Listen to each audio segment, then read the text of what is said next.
नमस्कार दोस्तों। साल 1998 में एक अमेरिकी व्यक्ति लगभग $8 मिलियन में एक प्राइवेट आइलैंड खरीदता है। नक्शे में देखिए, 75 एकड़ का यह आइलैंड कैरेबियन में यूनाइटेड स्टेट्स वर्जिन आइलैंड्स का हिस्सा था। इसका नाम था लिटिल सेंट जेम्स। बाहर से देखने में यह आइलैंड किसी लग्जरी रिसोर्ट से कम नहीं लगता था। खूबसूरत बीच, चारों तरफ हरियाली, बीच में एक बड़ा लग्जरी रेजिडेंस।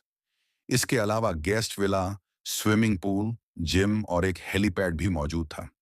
लेकिन समय के साथ इस आइलैंड को लेकर कई सवाल और विवाद सामने आने लगे। आसपास के आइलैंड्स में रहने वाले लोग इस जगह को एक कंट्रोवर्शियल लोकेशन के रूप में जानते थे। मीडिया रिपोर्ट्स और ऑफिशियल इन्वेस्टिगेशंस के अनुसार इस आइलैंड से जुड़ी कुछ एक्टिविटीज को लेकर कानूनी जांच की गई थी। चारों तरफ समुद्र होने की वजह से यह जगह काफी आइसोलेटेड मानी जाती थी। कुछ रिपोर्ट्स में यह भी बताया गया कि यहां से बाहर जाना आसान नहीं माना जाता था। सबसे ज्यादा चर्चा तब हुई जब रिपोर्ट्स में सामने आया कि इस आइलैंड पर दुनिया के कई अमीर बिजनेसमैन, राजनेता और सेलिब्रिटीज आ चुके थे। इन रिपोर्ट्स में ब्रिटेन के prince Andrew, scientist Stephen Hawking, comedian Chris Tucker जैसे नाम शामिल थे। ये साफ किया गया कि इन नामों का जिक्र सिर्फ रिपोर्ट्स और डॉक्यूमेंट्स में था। किसी पर कानूनी रूप से कोई आरोप साबित नहीं हुआ। लेकिन सवाल यह था, इस आइलैंड का मालिक आखिर था कौन? इसका जवाब है जेफरी एप्स्टीन। जेफरी एप्स्टीन अपने शुरुआती समय में एक शिक्षक के रूप में काम कर चुका था। बाद में वह अमीर और प्रभावशाली लोगों का फाइनेंशियल एडवाइजर बन गया।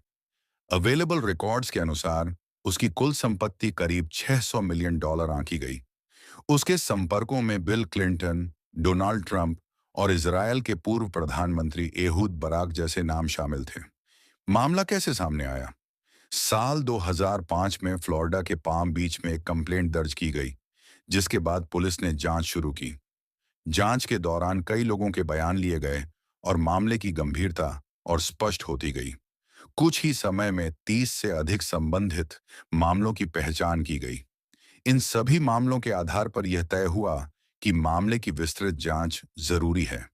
फेडरल जांच और कानूनी प्रक्रिया 2006 में एफबीआई ने इस केस को अपने हाथ में लिया। इस जांच को ऑपरेशन लीप ईयर का नाम दिया गया। जांच के बाद एक डिटेल्ड रिपोर्ट तैयार की गई। इसके बाद मामला कानूनी प्रक्रिया के तहत आगे बढ़ा। 2008 में एक लीगल एग्रीमेंट के तहत मामले का निपटारा किया गया। ऑफिशियल रिकॉर्ड्स के अनुसार जेफरी एप्स्टीन को 18 महीने की सजा दी गई, जिसमें कुछ विशेष शर्तें शामिल थीं। 2009 में वह कानूनी रूप से रिहा कर दिया गया। मीडिया की भूमिका कुछ समय बाद यह मामला एक बार फिर चर्चा में आया। मायमी हेरल्ड की पत्रकार जूली के ब्राउन ने इस केस पर विस्तृत रिपोर्ट्स प्रकाशित की। 2018 में इन रिपोर्ट्स के बाद मामले की फिर से समीक्षा की गई। 2019 में जेफरी एप्स्टीन को न्यूयॉर्क में दोबारा हिरासत में लिया गया। बाद की घटनाएं 2019 में जेफरी एप्स्टीन जेल में मृत पाया गया। ऑफिशियल स्टेटमेंट्स के अनुसार यह एक कस्टोडियल डेथ का मामला था, जिसकी जांच की गई। डॉक्यूमेंट्स और वर्तमान स्थिति बाद के वर्षों में इस केस से जुड़े कुछ ऑफिशियल डॉक्यूमेंट्स पब्लिक किए गए, लेकिन लीगल और प्राइवेसी रीजंस की वजह से कई हिस्सों को एडिट या रिडैक्ट किया गया। जस्टिस डिपार्टमेंट के अनुसार अवेलेबल रिकॉर्ड्स में किसी वेरीफाइड क्लाइंट लिस्ट की पुष्टि नहीं की गई है। यह मामला आज भी लीगल और मीडिया स्टडीज में एक महत्वपूर्ण एग्जाम्पल माना जाता है। एंडिंग जेफरी एप्स्टीन से जुड़ा यह केस मॉडर्न अमेरिकन हिस्ट्री के सबसे चर्चित लीगल मामलों में से एक है। इस वीडियो का उद्देश्य किसी पर आरोप लगाना नहीं, बल्कि एक डॉक्यूमेंटेड केस को इंफॉर्मेशनल तरीके से समझाना है। अभी के लिए इतना ही दोस्तों। वीडियो को लाइक करें, चैनल को सब्सक्राइब करें